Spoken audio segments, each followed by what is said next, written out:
இப்படி எஸ்எஸ்எல்சி தேர்ச்சி பெறாத ஒரு இளைஞன் சங்க இலக்கிய பாட்டுக்கு ஒரு உரை எழுதியிருக்காருங்க. கற்பனையே பண்ண முடியாது. அந்த பாட்டை சொல்லுகிறேன். அது அந்த எழுதிய புலவர் யார் என்று யாராவது சொன்னால் நான் பாக்கெட்டில் 1000 ரூபாய் பணம் வைத்திருக்கின்றேன், இப்போதை கொடுத்து விடுகிறேன்.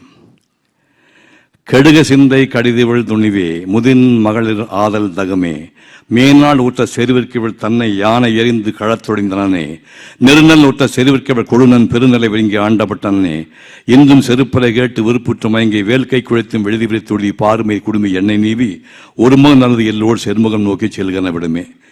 இது என்ன பாட்டு? இது எழுதுது யார்? யாராவது சொன்னீங்கன்னா 1000 ரூபா பாக்கெட்டில் வச்சிருக்கிறேன். யார் திரும்பமாக தெரியல. இது எழுதியவர் ஒக்கூர் மாசாத்தியார் என்று சங்க புலவர்.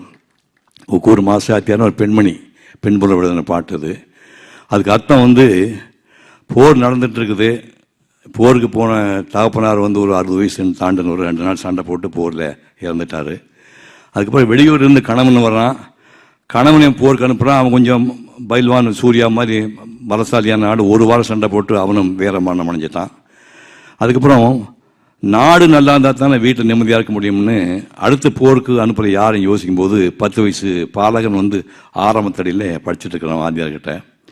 அங்கே போய் அந்த பாலனை கூட்டிகிட்டு மகனே நீ போருக்கு போயிட்டு வான்னு ரத்த காவியோடு அந்த வாழை கொடுத்து போயிட்டு வா அப்படின்னு சொன்னான். அப்படிங்கிறத அந்த பாட்டுக்கு அர்த்தம். அதை இந்த மனிதன் இந்த சாகா வரம்பட்ட கலைஞர் வசனம் எழுதியிருக்காரியா.